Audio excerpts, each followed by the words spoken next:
कल जो कुछ फॉर्मूले मैंने तुम्हें बताए थे, उन फॉर्मूलों के बेस पर अब मैं जो है दो दो तीन न्यूमेरिकल करा रहा हूँ। अब पहला न्यूमेरिकल मैं बोल दे रहा हूँ और उसे तुम देखो, सुनोगे ध्यान से, फिर आंसर मैं बताता हूँ।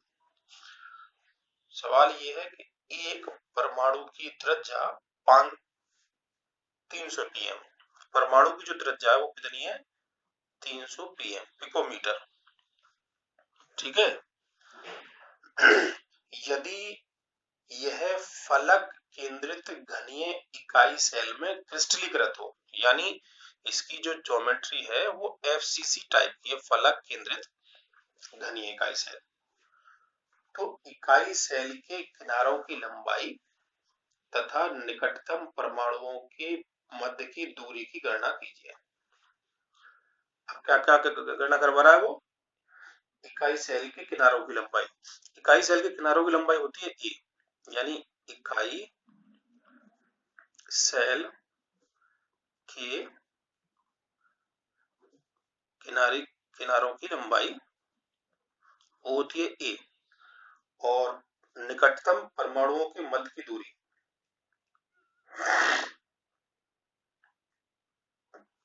दो चीज पूछी है उसने।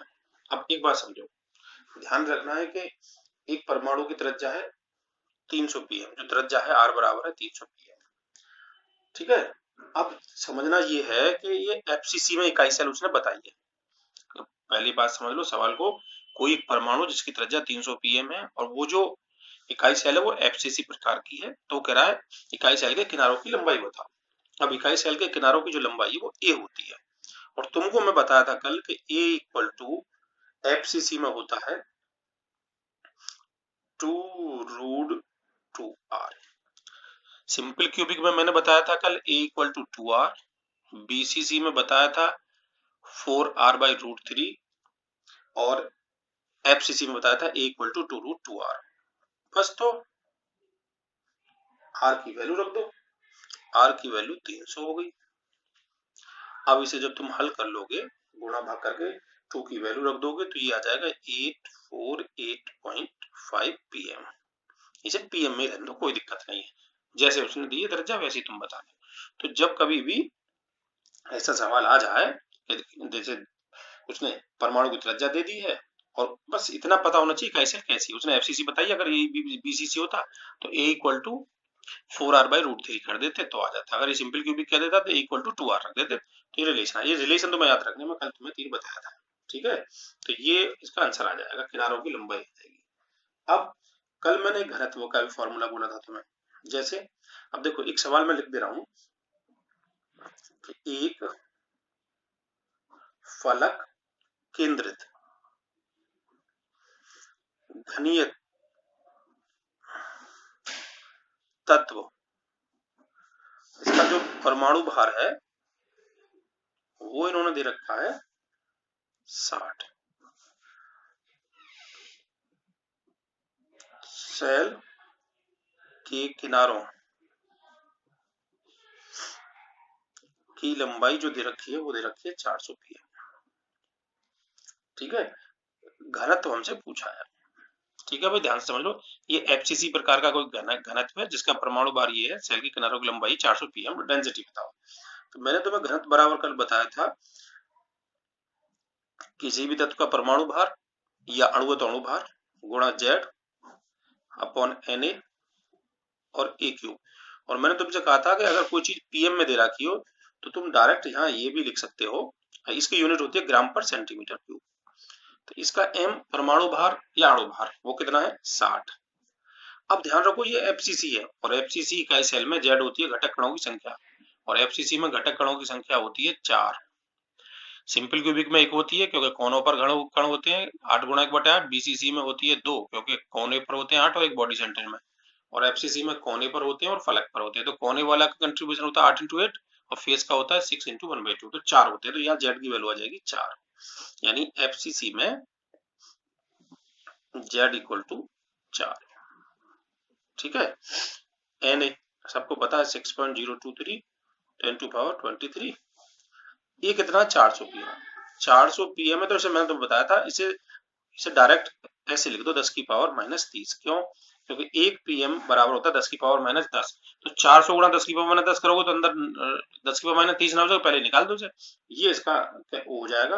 और जब इसे तुम कैलकुलेट करोगे तो जो भी कुछ वैल्यू आ जाएगी, मैं डायरेक्ट लिख दे रहा हूँ 6.23 ग्राम पर सेंटीमीटर क्यूब, ये इसका आंसर आएगा।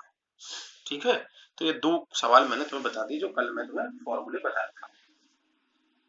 अब एक एक चीज समझनी है तुम्हें, वो ये है कि अब एक शब्द आएगा जिसे हम बोलेंगे रिक्तिका, यानी कि वॉइड। वॉइड या रिक्तिका का मतलब समझे खाली स्थान। अब ये समझो ये होते कैसे हैं। देखो मैं तुम्हें, हाँ पहली बात तो ये बता दूं कि एक चीज मैंने तुम्हें बताई थी, हेडिंग था वो समन्वय संख्या। पहले भी बताई थी कि समन्वय संख्या का मतलब होता है किसी क्रिस्टल में उसको टच करने वाले घटक कणों की संख्या। अब बात देखो, ये मैं पूरा एक ग्राफ बनाया है, इस पूरे ग्राफ को मैं तुम्हें दिखा दे रहा हूँ, इसे तुम नोट करोगे। देखो ये है,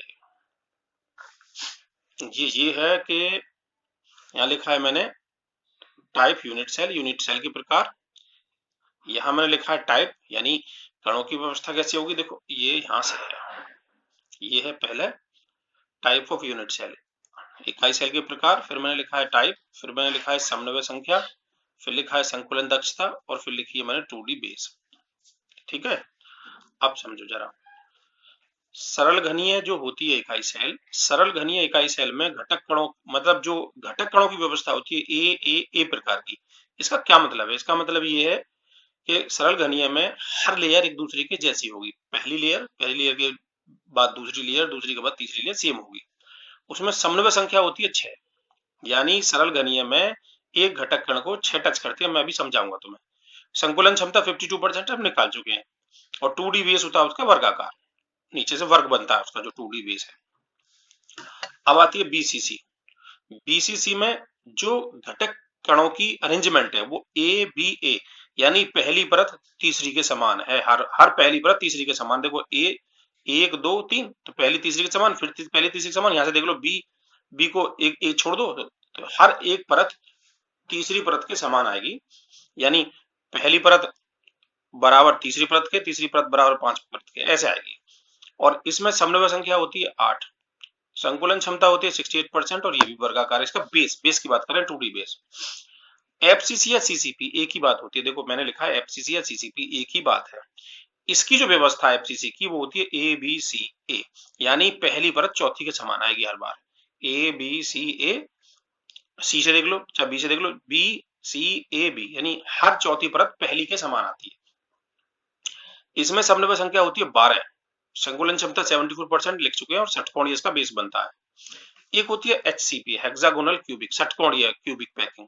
इसमें भी पहली और तीसरी परत समान आती है। इसमें संकुलन क्षमता 74% है, समन्वय संख्या 12 है, और बेस भी इसका षटकोणीय होता है। अब इसको तुम समझो, मैं जो बार बार बता रहा हूँ समन्वय संख्या कितनी होती है, 6 8 12 12। अब इसको समझो, मैं बता दे रहा हूँ, इसे बना के दिखाता हूँ। देखो ये एक सिंपल क्यूबिक इकाई सेल है।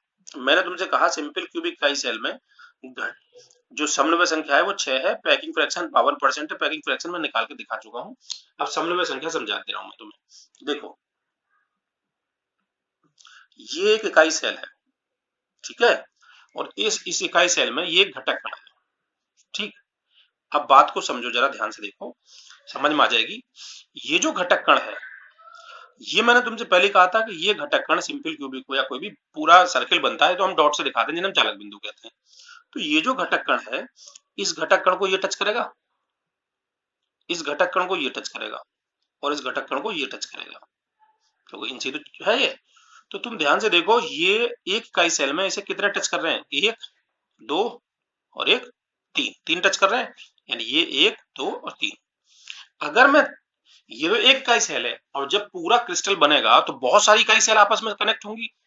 तो इसके इधर जब इस डायरेक्शन में जाओगे कहीं, तो कोई दूसरी इकाई सेल का कण यहाँ होगा, यानी इस डायरेक्शन में जब इसे लेफ्ट में मानो, ये इसके राइट में, तो इधर लेफ्ट में भी तो कोई ना कोई कण होगा दूसरी इकाई सेल का, इसका नहीं, दूसरी इकाई सेल का।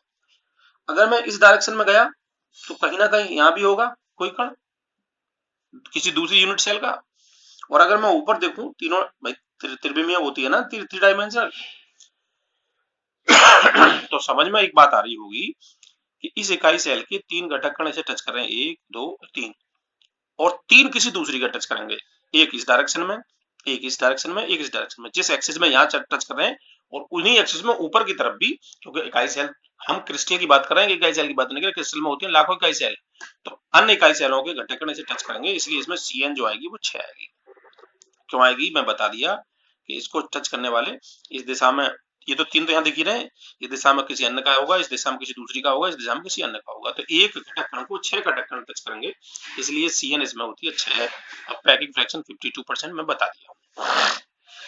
अब बात करते हैं हम BCC की। BCC में हमने बताया घटक वो होती है कितनी, 4 दूनी 8, क्या होती है 8। CN देखो ये, अब समझो, बहुत सिंपल सा सादा सा, ये जो घटक कण है जो बॉडी वाला, ये ऐसे रखा है,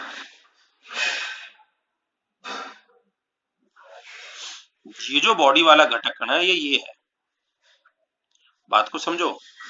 तो ये दिख ऐसे रहा है, लेकिन वास्तविकता में ये है कि इस घटक कण को ये चारों टच कर रहे होंगे, इसको ये चारों टच कर रहे होंगे, ठीक है।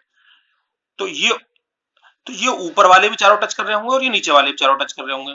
तो ध्यान से समझो कि एक गोला है, उसके ऊपर 4 गोले रखे हैं और उसके नीचे 4 रखे हैं। तो इसका मतलब है कि जैसे ये मैंने बना रखा है, इनके ऊपर जैसे, समझ मेरी बात समझ पा रहे हो मैं क्या कहना चाह रहा हूं, ये घटक कण है, इसको ये चारों टच कर रहे हैं, ये भी और ये भी, जैसे मैंने ये बना रखा है, वैसे ये नीचे वालों के, तो 4 नीचे वाले हो गए, 4 ऊपर वाले हो गए, तो इसे कितने टच कर रहे हैं, 8 टच कर रहे हैं, तो इसलिए इसकी CN कितनी हुई, इसकी CN होती है 8, समझे। अब आती है बात FCC में। FCC में हम क्या करें, 12। अगर ये FCC में होगा 12, तो देखो ध्यान से समझो, FCC में मैंने ये यहां बना दिया फेस, इसे भूल जाओ कि बॉडी वाला मैंने हटा दिया। तो अब ध्यान से समझो कि ये हो गई FCC। तो इसे कितने टच कर रहे हैं, 4 ये टच कर रहे हैं, 4 ये नीचे वाले टच कर रहे हैं।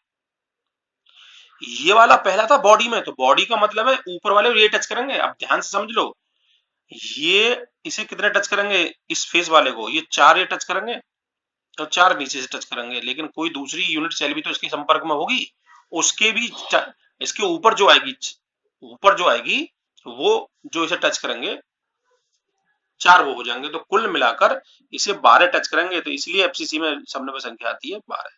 तो सबसे अच्छी समन्वय संख्या है, जितनी ज्यादा समन्वय संख्या होगी उतना ही अच्छा पैकिंग माना जाएगा। तो सबसे अच्छा पैकिंग है किसका, 74% FCC का। FCC को CCP भी बोलते हैं, क्यूबिक क्लोज पैकिंग के नाम से भी जानते हैं, एक ही बात है।